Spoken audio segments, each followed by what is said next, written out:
News contributor Sara Carter, former U.S. Attorney for the District of Columbia, Joe DeGeneva.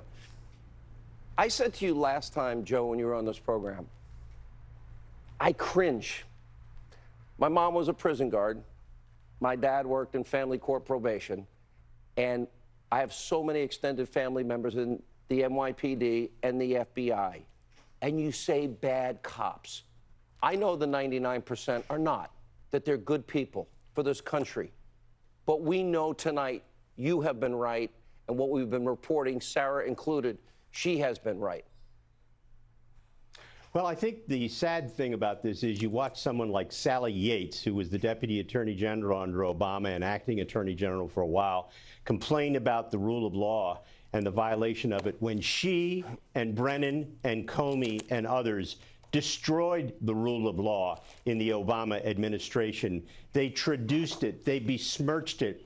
They were so politically motivated that they have now destroyed the Department of Justice and the FBI. It is going to take a decade to rebuild the public trust in the FBI and the Department of Justice because Sally Yates, who just joined a fancy law firm in Atlanta, is going to need to lawyer up. The disgraceful performance of her and, of course, even more disgraceful, John Brennan, who led a conspiracy against the campaign of the opposing party's presidential nominee, and then when he won, did everything they could to frame him and his compatriots with false crimes. It is the greatest political scandal in American history, and shame on Sally Yates and shame on John Brennan. Wow, it's such a powerful commentary, and sadly, it's all true. Sara Carter, March 7th, 2017, you and John Solomon, right here on this show, broke the news about the Trump campaign being surveilled. You are now saying that concealed FISA documents, the warrants, the original application, the bulk of information, as the Nunes and Grassley-Graham memo said, came from that phony dossier that Hillary paid for, and they lied to FISA judges. How are those documents, and I hear there are other documents that if they're ever released, will expose all of it, which is why the IG report, to me, is a bad idea, or going the IG route is a bad idea. I think going with the IG is fine, as long as the documents are turned over, and that's what's important here.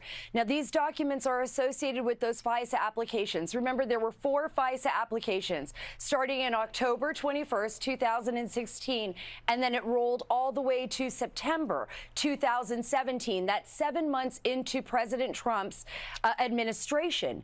And these were all on Carter Page, but they also brought in a dragnet of everybody that Carter Page spoke to and possibly people that those people spoke to. Now, there was evidence attached to these FISA applications. Remember, it's not just the dossier. There was other extenuating evidence that was attached. These are probably part of the documents that they're requesting. Remember, this was a classified letter that Nunes sent, so no one's seen it. What's important now, Sean, is that they get those documents, because the House Intelligence Committee and the Senate Judiciary Committee are far ahead. Well, there's something called bleach pit that nobody in America knew about except for Hillary Clinton. That's right, but these are held on servers that are highly guarded and protected at the FBI, and I don't believe they. I don't believe. I'm not 100% positive that this could be destroyed. What I know they need to do is show those documents without redactions, and they need to have people in there that understand what's going on. They need to have people inside that can actually read the documents, not just congressional leaders. I know that John Kelly is going to be setting up that meeting, but I hope that the president got confirmation from both Rod Rosenstein and Christopher Wray that they will be delivering those documents, and I hope that the appropriate investigators with the right clearance are able to get into this meeting and examine those documents. I hope the president's demanding it, because he has the power to demand it and the power to see it unredacted and the power also to declassify if need be. Joe, so much. By the way, I told Sara last week, Sara, am I going to recognize the initials of the informant? Yeah, we all recognize them. I thought I was being clever. But now we're discovering 2 separate reports that he got paid in a 2-year period of time between $400,000 and maybe $1 million, maybe as high as $1 million. We also learned that from Devin Nunes, we might have a second spy on a presidential candidate. I read the Wall Street Journal, but now you've got people like Ted Olson, who everybody respects, former Solicitor General Mark Penn. Cheryl Atkinson's timeline is devastating to the entire story, the entire narrative. Your reaction to all of this? Well, here's the thing. Inspector generals are good in certain circumstances. Here's the problem with Mr. Horowitz. He cannot interview any of the people who have left the Department of Justice or FBI. He has no subpoena authority. So all of the people who were part of the plot and were in DOJ and the FBI are gone. He can't talk to them. All he can do is review documents and talk to whoever's left to do that. What we need is a federal grand jury with a prosecutor. Doesn't have to be a special counsel. And by the way, let's remember why we're here. We're here because Rod Rosenstein, a political coward, someone who was inadvertently made Deputy Attorney General, appointed Robert Mueller illegally with no evidence that any crime had been committed. And here we are, more than a year later, with nothing having been determined except that there was no Russian collusion.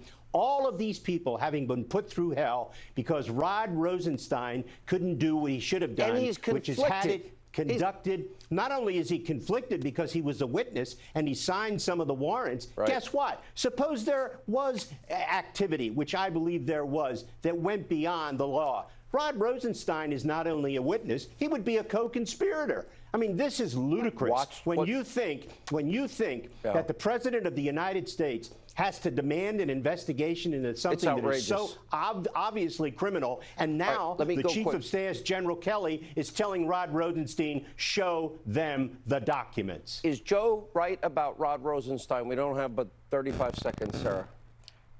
I believe Joe is right about Rod Rosenstein. I mean, he has been stonewalling Congress. He has been stonewalling everyone on the release of documents over and over again. And this time, I believe that Nunes and the rest of them mean it. If they take this next meeting, he better bring those documents. He better bring them so that they can see them and so that the right people can have access. If he brings them, he's signing his own demise.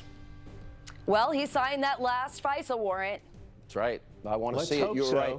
You guys have been amazing. Thank you for your hard work. When we come back, Ed Henry, more details of the president's meeting with Rosenstein and Wray and Newt Gingrich and much more.